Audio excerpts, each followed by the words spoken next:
Welcome to today's video. Unfortunately, it's not something that I really wanted to do, it's something that we need to do, and that is repairing the exhaust manifold on the S15 for maybe the 5th time now. I've lost count, it's happened so many times and it shouldn't have, but it has. So we've already got the S15 on the hoist here. Okamura-san has gracefully let me use the hoist, which is just so amazing. It means I can get this thing done as quickly as we can and drive this thing home tonight.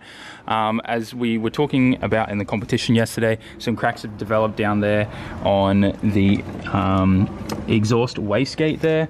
And just so everyone's clear, there's nothing wrong with what we've done to set anything up whatsoever. It's a very known issue with this particular old HKS exhaust manifold. It's renowned for cracking these same problems. So we're going to take it off again, try to weld it all back up, reinforce it some more with some more like pieces of steel and stuff, and hopefully we don't have any more problems till the end of the year when we're changing the whole hot side. Like I've said many times now, the main reason why I don't want to change the hot side right now or anytime really soon is I have competitions with this car and I've just gotten used to how this car is set up and how it feels, the power band and everything. If I was to change the hot side, it would change all of that and it would probably leave me a lot less confident and unable to drive this thing to my full potential. So that's why we're trying to keep the setup the same as it is. It's kind of some advice I've gotten from a lot of pro drivers. One of the biggest mistakes that a lot of pros make in their first few years getting into competition is making changes after each event to try and get the car to feel as best as they want it to, but the car's never going to get there. So every time they make a change, it means they can never actually drive to their full potential because they're still not used to the car, if that makes sense. So that's what I'm trying to do here, keep everything the same as it has been until we're at a period of full-blown winter, there's no more events, and I've got time to rebuild everything. A little bit of a long intro, I know, but hopefully that puts you guys on the same table as I am. Let's get started and just rip this thing out.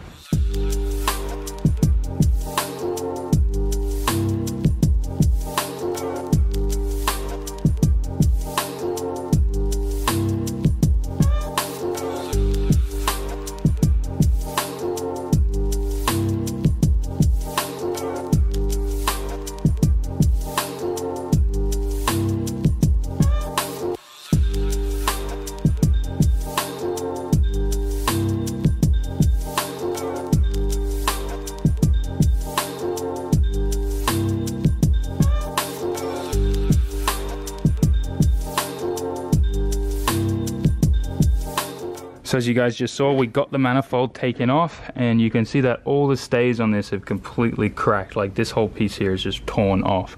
So we're going to be reinforcing all of these stays. Every single stay on this, there's 3 stays. All of them are cracked and torn off. And there's a few like hairline cracks up in here as a result of these stays breaking. And that was literally from Nikko. Or before then, every other track day, no cracks. And I was checking this thing over and over. I think Nikko is just a lot more abusive on how the engine talks and moves in the engine bay. And with all this weight here from this big wastegate, it's just like this doesn't hit anything. I've triple checked this. It's just a big wastegate and it's super heavy. So when the engine's like flicking backwards and forwards and all of this is just like shaking in there, it puts a lot of stress on all these stays and causes it to break. And then when these stays are broken, it puts all the stress on the welds up here.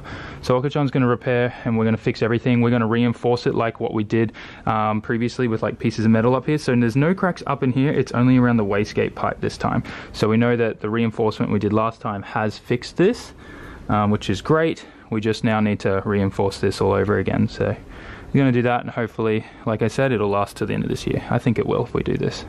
This is way too funny not to share with you guys. See this huge fat lip I have right now? I got sucker punched by the manifold. I'm not even joking. When I was taking it out of the car, one of the bolts was super tight, so I was pulling on the wrench heaps. And eventually the bolt gave way, and guess where the end of the wrench in my fist went? Right into my face. So, manifold 1, Sam 0.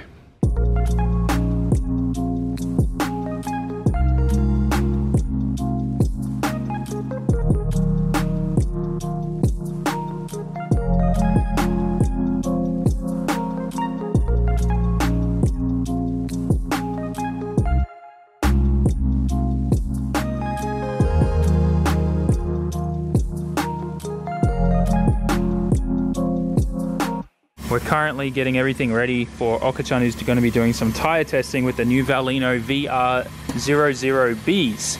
These are supposed to be super grippy. Look at the grip pattern. Pretty excited to see how he goes. But we're going to be popping them on the bead because they're pretty stiff.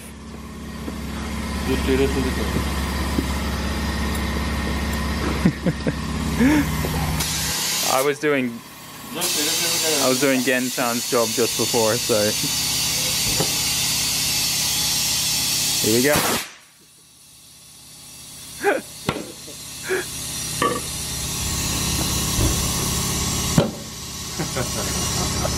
楽しかった？でも多分パーツクリーンはもっと楽しいでしょ。それはアメリカ人のことだよ。ね。オーストラリア人。The sidewall on these is so stiff and strong. I'm pretty excited to see how they go. We're going to be drifting as well on Tuesday when he's doing the tire test, so we're going to scuba sand. That's why we're trying to fix my car as soon as possible, because I literally have one day and then we're drifting again, so more seat time and that's going to be perfect. So now that this has completely cooled down, I can show you everything we did. All the cracks have been welded up. We got all the stays all redone. You can see all through here. And then we reinforced everything here on the bottom here. We got a plate that boxes it all in there, and another plate on this one there. It's a bit hard to see with the shadow, but there you guys go. So hopefully no more cracking problems, and that can support the weight of that mammoth of a wastegate. Man, if this doesn't show you just how much wastegate and turbo technology has changed in the last 10 to 15, 20 years, I don't know what does, because this was a product that was sold, like, I would say close to 15 years ago. And it is huge, and it just doesn't need to be. Well, back then it did, I guess, but not anymore. So let's now put this jigsaw puzzle all back together. Before I bolt everything in there, I'm just going to double check over all the lines under there, make sure they're all good, and maybe add some more heat protection if needed, and then we'll smash it out.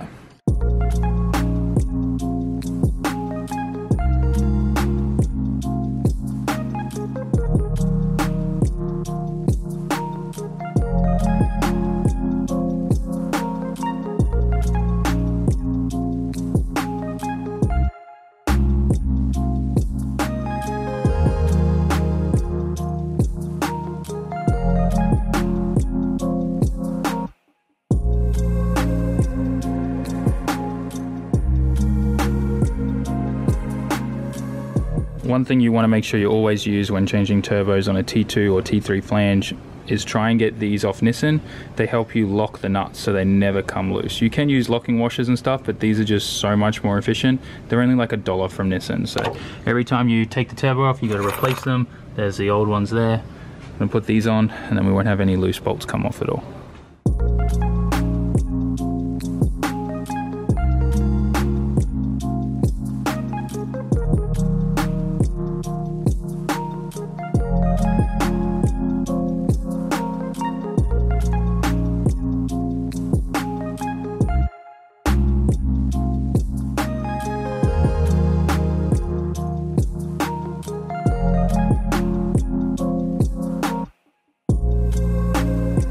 Not sure where the timer shut off, but we've got everything back together, and we realized that there's supposed to be a mount here that holds the exhaust up, and we didn't have one there previously. I think just through whoever worked on the car before all of us and stuff like that with the previous owner, they never had a mount here. We think that that could actually be why the manifold keeps cracking and so much stress is going on it, because we have like this thing braced so much, like even against the engine block and stuff.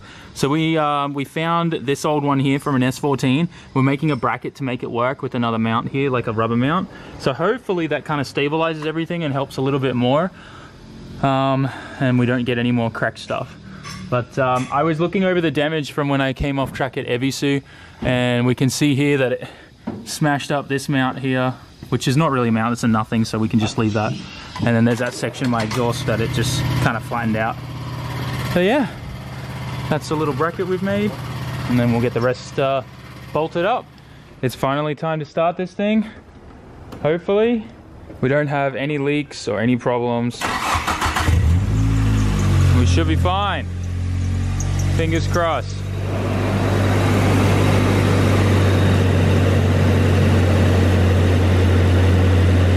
Oh yeah. So far so good. Gotta get this coolant bled too. let this thing idle, let it bleed.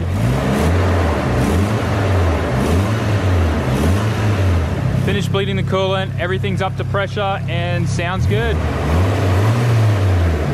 No leaks, no nothing. So I think we're ready to take this thing off the hoist and take her out.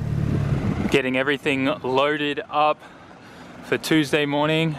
I think I've explained this before, but Mondays are closed days for Yashio factory. That's the only day they are closed. So we try to get everything done now so that first thing Tuesday for the track day, we're all ready.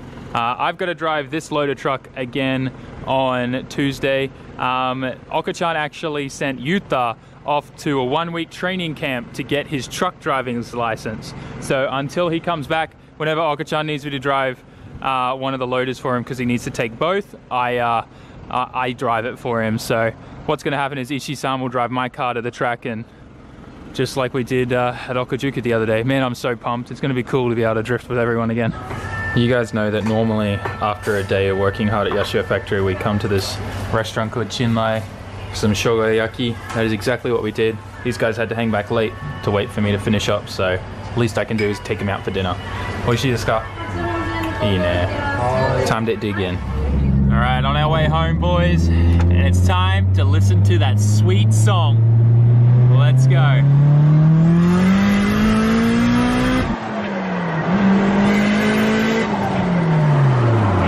This car. Made it home. This fat lip is still really painful, and May couldn't help but laugh at the whole situation. Also, check out this super cool shirt. This is a 20-year-old Yashio factory shirt. There's none left. Oka-chan found this while I was at the workshop and he gave it to me, so I had to throw it on right away, which is probably why some of you guys picked up on me changing from my bright pink PMU shirt to this. But yeah, I'm just glad the S15 is back. It's more responsive now that we don't obviously have any exhaust leaks. One other thing I actually found as well was that the T2, what's it called, gasket had actually also broken too. So it had, like, exhaust gases were creeping out of that too. But yeah, all of that aside, car feels great again now. I can't wait to drive it tomorrow. Well, technically it's tomorrow now because it's already past midnight. I'm pumped. I seriously cannot wait to get some more seat time in that thing. I've just been enjoying that car so much more recently now that I've started to really understand how it handles and what it needs and stuff like that. And I don't know, man, I'm just happy because every amount of seat time I get is even closer to the goal of driving an FD next year or whenever we get there. So anyways, guys, I really hope you enjoyed today's video. Let that be a lesson. Just don't, I mean, every time I've had a stainless steel manifold, if it wasn't like that thick 4mm thick one with like steam piping and things like that, it's not worth the risk.